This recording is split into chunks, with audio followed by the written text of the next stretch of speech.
Hi guys, how you doing? I'm coming to you from my garage where I have my 97 Dodge Ram. It is a 12 valve Cummins and I have been working on it for 3 days and I now have the system complete and it is running.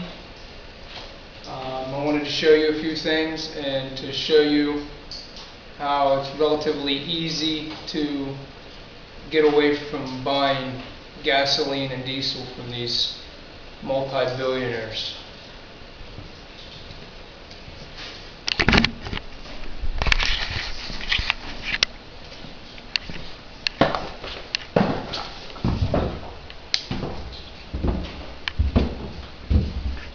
This is the fuel cell that I made. It's actually, I think, a hydraulic tank out of an aerial platform lift. A guy was throwing it away. It was a factory defect. I have 2 lines running into it from my heater core for heating, and they go in through a copper coil inside the tank, and it's a line inside a line, so my feed line also runs inside of these lines. They are teed off underneath the truck.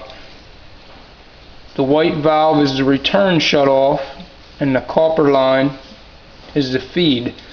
This is the only spot where it's not heated. It's about 2 foot of line. It runs under the truck and then it comes out of a T through which the line inside a line is run. I'm going to build a cover to put over top of this whole unit and insulate it for the winter time. Right now it's summer and the tank currently is halfway full of straight vegetable oil. I've been running it for 2 days and it is working flawlessly. I'll show you a few more things here.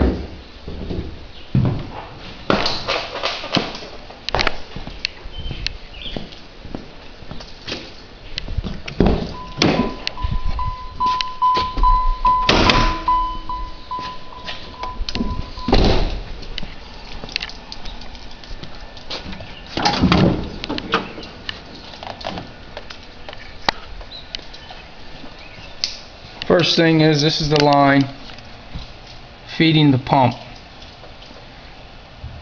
From the factory tank, I've teed into it after my filters because I do not want to run this stuff through my factory filters.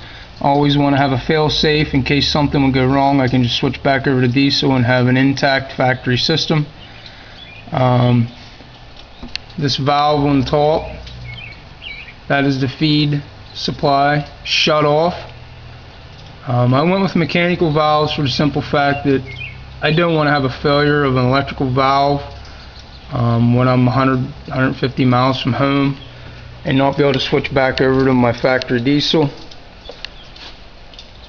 You can see in this shot here that the line inside of line, I used a compression fitting to seal off the coolant from escaping, and the T just reroutes it back through the heater core.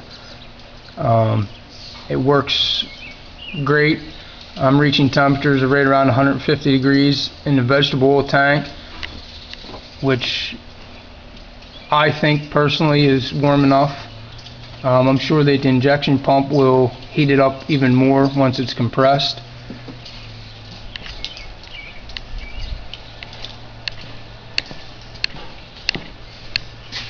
And there's no tricks, nothing up my sleeve. This truck is sitting here with the fuel gauge on empty, and I know it's empty because when I hooked the system up, I purged the lines with my diesel and I purged them until it was empty. So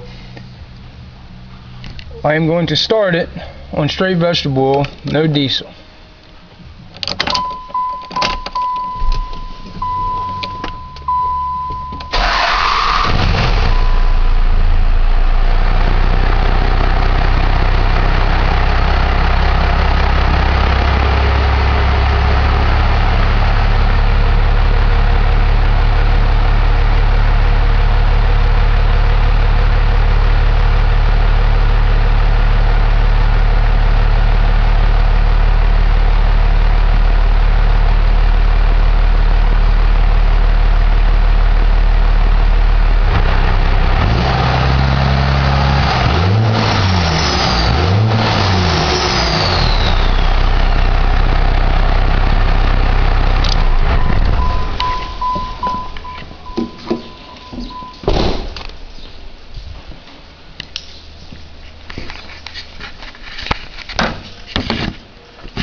reason I did this is I have 2 kids, and I spend a lot of money, and I'm not spending $100 every time I want to fill my vehicle up. So, so long, gas companies.